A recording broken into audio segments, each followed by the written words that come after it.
这是我们一家。你好旁听到。我叫美丽。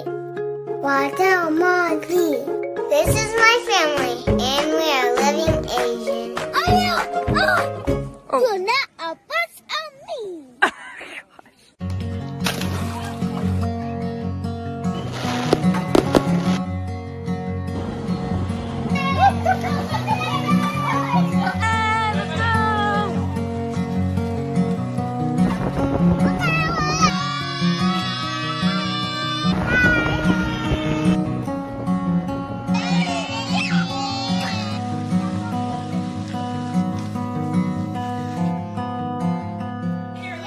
Perfect. Yes, exactly right.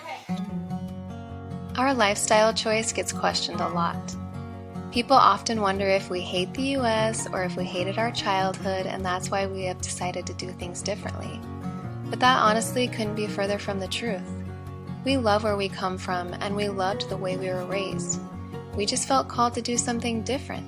Because of those feelings, though, we are often drawn to people who have also made decisions that are outside of the norm. Meeting other expats has opened our eyes to a world of people that understand how we truly feel. How we can have love for multiple countries, many different lifestyles, and how we just want to enjoy life as much as we can. Without some of these friends, we wouldn't have started climbing, and we wouldn't have experienced Yangshuo the way we did during this trip.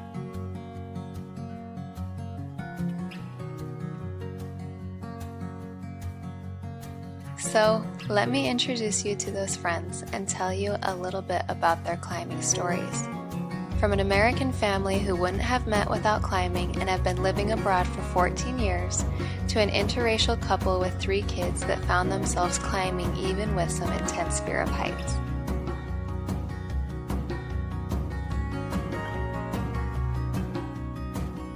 I am also super excited to introduce you to our new friend from Yangshuo. His name is Chris, and his story is one that is so far outside of the norm, especially for someone that is Chinese, that I couldn't not share it with you.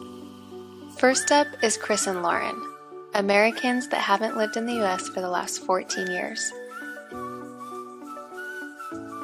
They met when Lauren was 16 at a climbing gym that Chris had built and was running while Lauren was dating one of Chris's employees. Chris had an epically large personality that got Lauren's attention. At the time, though, he was dividing his time between the climbing gym and a monastery as he was intensely interested in Zen Buddhism. The interesting thing about Chris is that despite his huge personality, he is actually a quiet person that craves stillness. And it is because of those traits that Chris is such an excellent climber. It involves such focus and intensity, which is second nature to him. Lauren climbed occasionally in high school, but nothing serious. When she was 19, they finally started dating, and that's when her climbing skills really took off. Chris was the most overqualified coach on the planet, and so patient with Lauren. He helped her change her thinking, which made climbing seem possible. Together, they have climbed all over the world, from big walls over the ocean in Thailand, to bouldering in the desert in South Africa, camping in sandstorms, to ultimately standing on top of desert spires after getting engaged. They now take their 2 young girls climbing with them, and their lives are almost incomprehensible to what they once were. But climbing has always been a part of their life and their relationship, and they wouldn't have it any other way. Meet Kimmy and Jess. They fell in love with climbing while living overseas in Rwanda. Jessica reluctantly participated so she could spend more time with her family, but her fear of heights made it so she couldn't just jump right in. As it became more and more a part of their life, though, she too began to find so much joy in it. Kimmy has been the driving force behind this hobby of theirs. He loves the challenge, the social experience, and that it's something they can all do together. Their oldest daughter, Ayumi, is their bouldering champ. But tie her to a rope and put her on that mountain and you'll see she carries the same fear of heights as her mama. Even so, she is determined and always pushes through. Jonah, their middle child, is fearless and focused. He will try any climb and is eager to learn anything and everything about the sport. Alex, the youngest, is their boy full of personality, just excited to be with his family along for the ride. Climbing for them is a great way to get outdoors, connect with each other, and to experience new things with their kids. The best moment, though, is when everything seems to fade away the moment they get on the wall. And a fun little fact, it was them that introduced climbing to us. Brenna, you know his life is in your hands, right? Chance and I started climbing during the COVID lockdown in 2020. We had recently become friends with Kimmy and Jess, and they kept dropping hints about how we should try climbing with them. There happened to be an awesome rock by the beach near our apartment that was perfect for bouldering, so we started meeting there a few times a week. It was our chance to socialize with our friends, let the kids burn off all their energy, and to challenge ourselves both physically and mentally. I'm so grateful for these experiences. Without them, I don't think we would have survived that time of mostly isolation during the virus.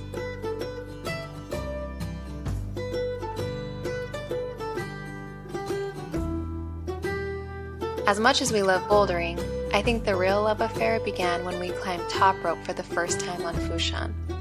The adrenaline rush, beautiful views, and that feeling of completing something that was both scary and awesome captivated us.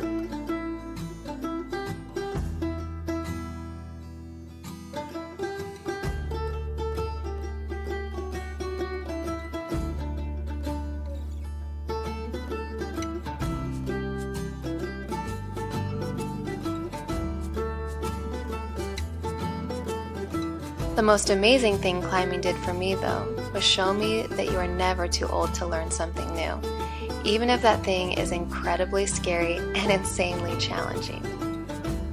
This is Chris. He is from Hunan, a province in the southern part of China. He loves outdoor sports, especially swimming, cycling, and rock climbing.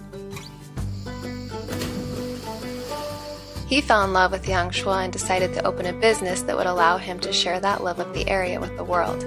But 5 years ago, he was actually on a completely different path. Chris was an engineer working a desk job with a 10-year plan to weld. One day, though, everything changed. He suddenly hated the life he was living. He hated working 9 to 5. He hated having to drink until late at business dinners. He hated talking about work and school and money. He felt like everyone around him was telling him what he should do and how he should live his life. He had had enough, so he quit his job. He cycled to Tibet and went hiking in Southeast Asia trying to find the song within his heart. During his travels, he met a British climber. This man's life called to Chris, so he decided he too would learn to climb. He moved to Yangshuo and began climbing and working with school groups that would come to experience Yangshuo. He now runs his own company that focuses on outdoor education and outdoor sports. He has finally found the ultimate work-life balance and is so happy with the choices he has made. But this life hasn't come without difficulty and judgment. I want to let him tell you about that, though. It is very hard to imagine in China. I will meet so many judgments from families and friends. Do you know, when we were a child, when we was in the school, family define us by the scores. When we go to the society, they define us by work skills or the money, how much money have you get. So there are two judgments for me. One, stupid. What a stupid man. Two, he's not a good son because he don't follow the advice. Luckily, my friends think my decision is very fantastic. They give me so many supports.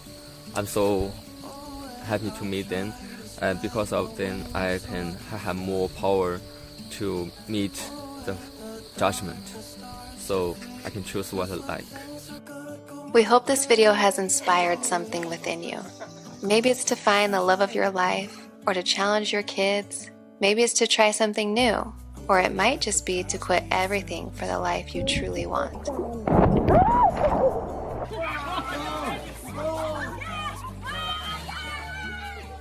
Yeah! Woo! Let's go! Hello!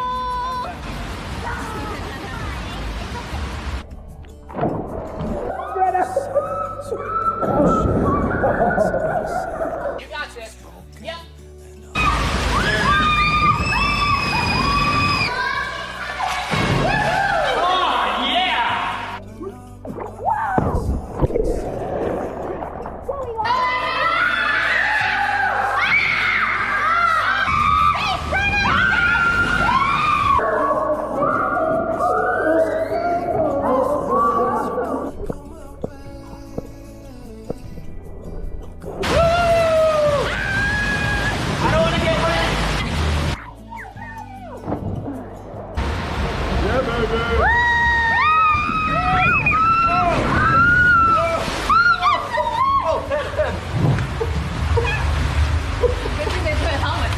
Yeah, seriously. This life, it's short. We all know that. So why do we always seem to put things off? We have everything we need to be whatever it is we want to be. So turn off the screen, put down the phone, step outside of your comfort zone, and do whatever it is you've been longing to do. I know this challenge isn't easy, but it's something that we're trying to do within our lives as well, and we hope you'll join us.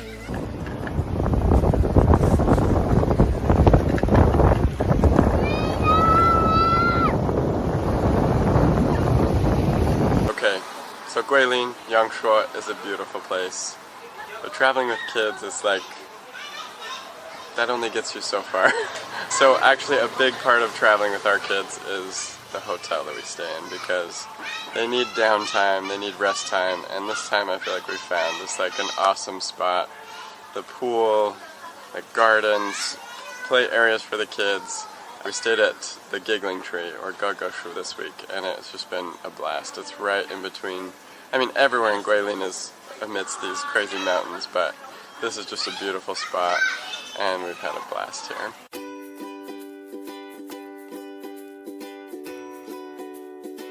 The Giggling Tree just might be our favorite hotel we have ever stayed in. From the pool to the surroundings and the beautiful grounds, it feels as though you are staying in a quaint little village.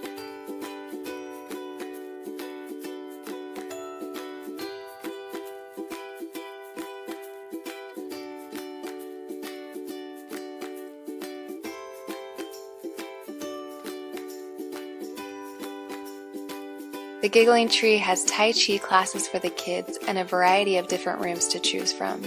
They are clean and comfortable and have everything you need.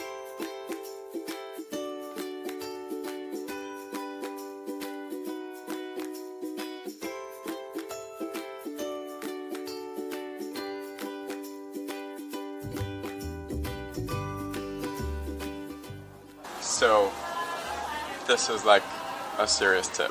If you come to Yangshuo, you have to get a scooter. It's just like, I really don't think it's the same experience without it. There's something about the winding roads at the base of all these mountains. It's just like surreal. It honestly doesn't feel like anywhere we've ever been. It's been a blast. The staff all spoke great English and were incredibly friendly, especially to our kids. One of them, Jerry, went as far as to draw the kids a treasure map with actual treasure hidden for them. Bye, Jerry! See you later, Jerry. It's hard to find a hotel where the adults enjoy themselves as much as the kids, but I think we found that with the Giggling Tree.